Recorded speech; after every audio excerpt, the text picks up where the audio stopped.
Hey everyone, how's it going? I'm back at it again with another iRacing video. Today we will be looking at my very first few F4 races, and they did not go that well. So first off, let's give you a little rundown. I installed trading paints, and here's my livery, a Napa livery, just a Napa one, a Napa helmet, and a Napa racing suit, just because they were just that impressed with my performances at Tsukuba that they decided to sponsor me. So, taking it out for the first test drive for the first time, one of the first things that comes to mind is just how stiffer the wheel feels compared to the Formula V. I'm just right here, I was warming up my tires. So, the Formula V steering felt pretty light, like you could just yank that into 270 degrees or something, but in the Formula 4 it was way more stiffer and more easier to spin, as you saw right there. But that was just a herald of things to come. So skipping ahead to qualifying, I noticed that this has way more grip than the Formula V grip or car, but not that much, because it's still really easy to spin it. So what I was going to do is just basically kind of use my reference points from Gran Turismo 7 that I use for the Formula or Super Formula car, even though I know they're not exactly the same, but it was at least a starting point, especially since I hadn't seen any videos yet. But I was feeling pretty comfortable with the car, everything felt pretty familiar, So cutting ahead to the end of the lap, we end our first qualifying lap with a 1:24.8, which I thought was pretty good, but not that good compared to what the top split was doing. And then I spin on the second lap, which completely invalidated that lap. But despite that, my first lap was good enough to start in 7th. You can see there's someone with a 122, and then there's a few with a 123, but the red lights are on and it's lights out, and we're racing at Laguna Seca. So right off the bat, I feel like I got a pretty good reaction time, since I kind of get the jump on Nathaniel there, take that position from him. I feel like I brake good, just had to brake a little bit more right there, just to not ram it into the key-in right there. So that allowed Eric to take the position back. So I feel like everything's going pretty well right here. You can see Eric, there's a slight contact there as he tried to stick his nose in right there. And I get a 1x for that, because he went off and we made light contact. But other than that, everything is so far so smooth. So going down the Rojas straight, I make a bit of time on Nathaniel with like 0.3 seconds. So we're going into the corkscrew. I'm like right behind him, and I can't make anything happen. There's something happened up there, and then Tomas right here, just going off, trying to go down, can't really take the position, so going down the home straight. There was I left myself completely open to 9th behind. So you see we're going side by side, going into the Andretti corner. There's a car coming out of the pits, but so going down into turn 1, I leave some room down the inside, just try to hang around the outside, can't make it stick, and I lose a position, try to go for it down turn 2, but nothing too reckless, not wanting to crash out.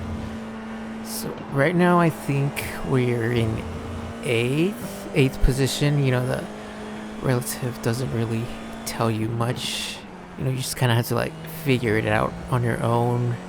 So going back onto the Rojas straight, this is where it my race started to unravel just a bit. So I'm catching up on 7th right here, and you can see them, 2 cars up front fighting for position, and I get bump just a slight bit from Adam behind. You know, it was a 0x, so nothing too major.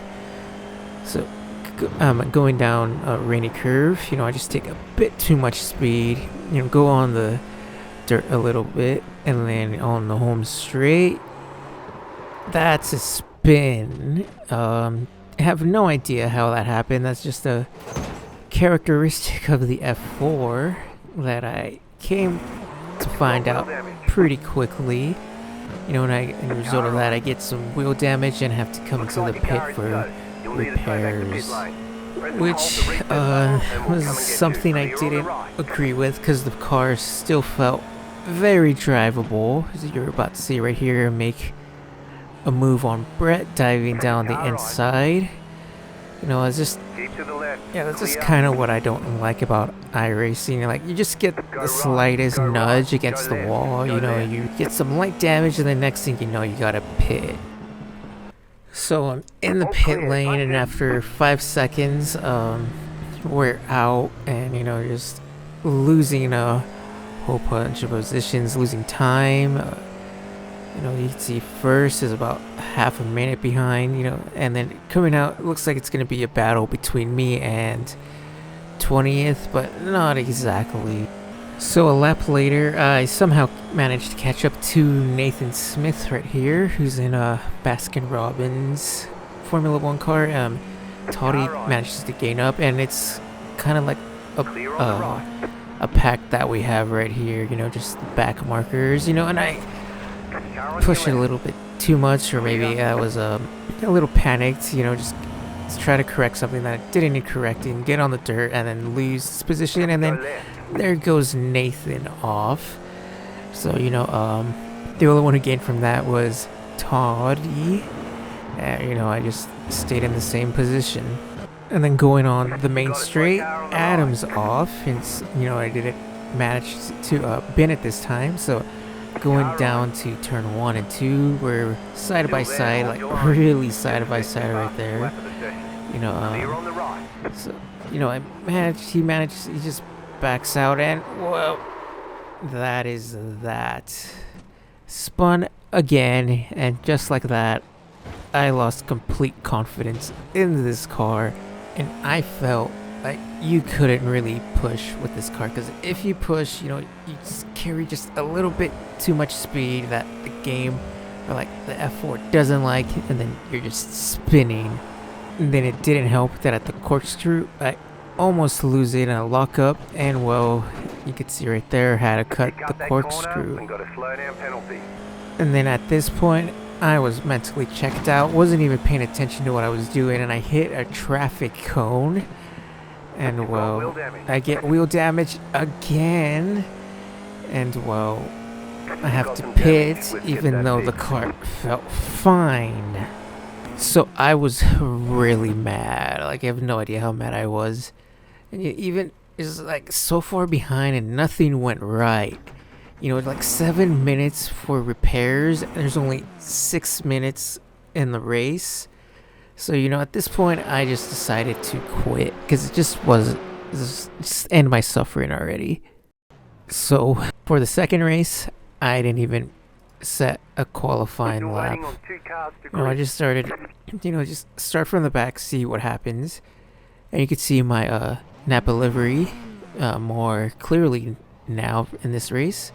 You know, just a stark reminder of the pressure I'm under to perform for the sponsors. So it's lights out, and I get a pretty good reaction time. Jump Dennis ahead. You know, and then, yeah, you know, just immediate contact right at the beginning, and man, was I mad. Like, I should have been mic'd up for this. Like, that would have been interesting. So looking at the replay of that, we see Dennis is on board, and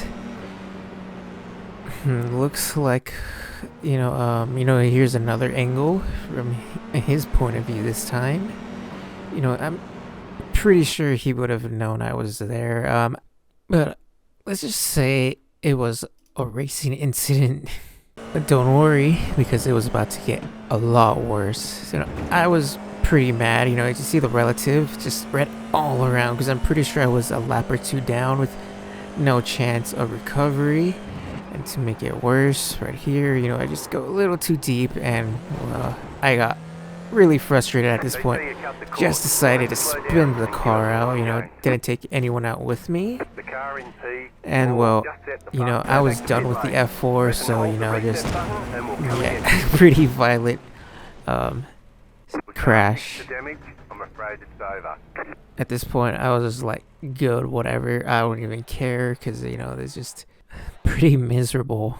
So I came back a few hours later with virtually no confidence in the car. You know, I just felt like it was gonna spin on me any chance it got. You know, my driver rating was taking a hit. You know, I was at 340, I think so, when I got to the C class, and I'm pretty sure it might have been like the 2 something, or I don't know, but it was not looking good. So at this point, I decided to just increase my FOV, you know, see my side mirrors, just so I wouldn't have a repeat of the last race. And boy, did this FOV feel weird. But nevertheless, lights are green and we're off. You know, I felt like a pretty good start, and you know, there was no chance of any wreck, so I decided to put my FOV back. Not quite exactly to where I had it, but you know, it was good enough. So going into the Andretti hairpin, you know, there's a big pack right here. No collision, just some slight 0x contact. You know, here comes the F4 co-inheritor and the Marlboro McLaren going down the inside because I left the door open. So fortunately, I lose 2 positions, but you know, there goes 6th place Alexander. He gets taken out, and I get bumped from behind, and for some reason, I get 4 incident points for that. I just think it's pretty dumb. You know, as a V-carb comes zooming by. But yeah, I think it's pretty dumb. Even if you're not at fault, you still get the incident points for that. So, you know, I just have 4 incident points for something that wasn't even my fault. But now I'm in, I don't even know what position, but you know, there goes either co-inheritor or the V-carb right here locking up, which allows me to catch up right here, go side by side in the rainy curve, you know, just manage to keep it clean. You know, going into here, I have the inside, you know, I just take the position pretty easily, and then I changed my FOV back to what I had at because I noticed that it wasn't right. But if you look to your left, there's that Marlboro McLaren facing the wrong way, and now we're racing this which I'm pretty sure Nolan Siegel, judging by the color scheme of that McLaren, moonlighting as Pato Award with that number 5. He takes the position for me going into the Andretti hairpin, try to go for the switchback. You know, he didn't allow that to happen. You know, he held that inside line. So if you look at your rearview mirror right now, you would see a random V-carb hitting the sausage curve and, you know, getting some snap oversteer to the left, and he's off into the gravel.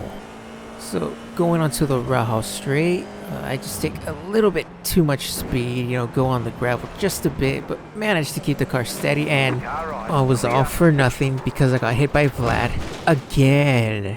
You know, absolutely ridiculous to that one. He had plenty of time to avoid that, so I rage quit again. So that's 3 for 3 now. 3 DNFs in a row. And so after that, I decided to just call it, and I came back the next day with a fresh new mindset and everything. You know, leaving the trauma of the previous day behind. You know, so everything's so far so good. No contact, no incidents, but you know, that's how the last race went. You know, so you never know how things gonna turn out, but you know, first place goes off, and same Alexander that got taken out the last race goes off, and then you know, apparently Max and Charles right here, you know, hit each other, and well, then they end up taking out another person behind us. You know, just a couple of F4 bandits right there. You know, I hit the Ferrari, but luckily I didn't get any damage, which would have been unfortunate because I would have had a pit. And you know, we're in 3rd, so that would have been 3rd place lost. You know, but nothing else of note happened for a while after that. First place actually goes into the pit lane, and that moves us up into 2nd. And then here on the corkscrew, apparently first place goes off. He's right there, and look at that. Just like that, my luck has turned around, and now we're running it first, which is a welcome surprise after the mayhem I had to endure the last race. I have no idea why my pit engineer just said that, considering we're the ones running it first now, you know. I think he's just looking at the telemetry, not really looking at the onboard or, you know, the track. But nevertheless, we're leading, and just like that, I've made Napa pretty happy. And then at the end of the lap, I made them pretty mad because, you know, I just took a bit too much speed and, you know, just casually bottled P1 right there. Which is really unfortunate because nothing else happens in the race, you know. So I finished in P2, which could have been my first F4 race win, but you know, it's P2, and considering what happened the previous day, I was pretty happy with that. And then in the next race, I get another good result. Started in 7th and ended in 7th.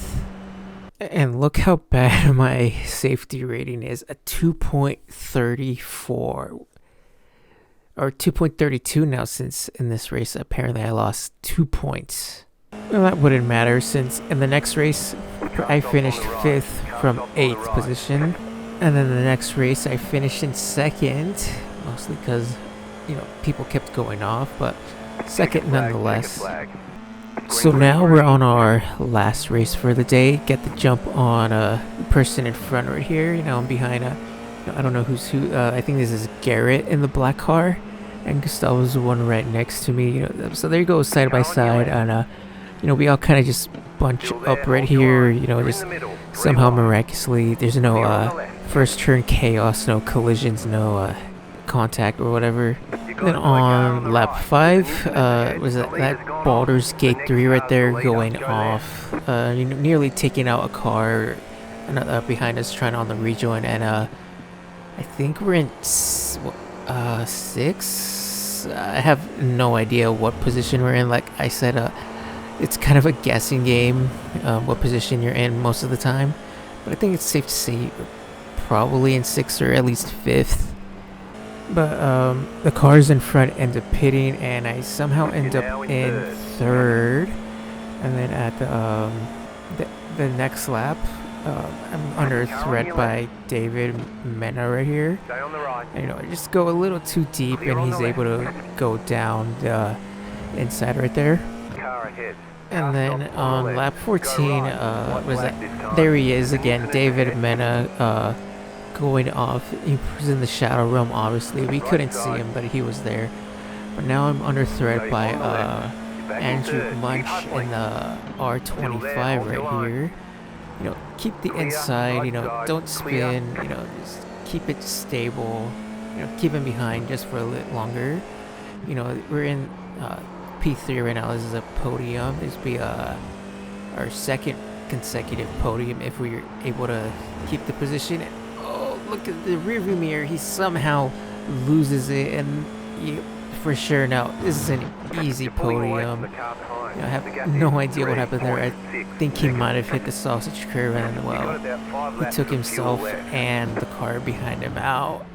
But yeah, that was it. What looked like a lost hope with like a 3 or 4 like DNFs, rage quits.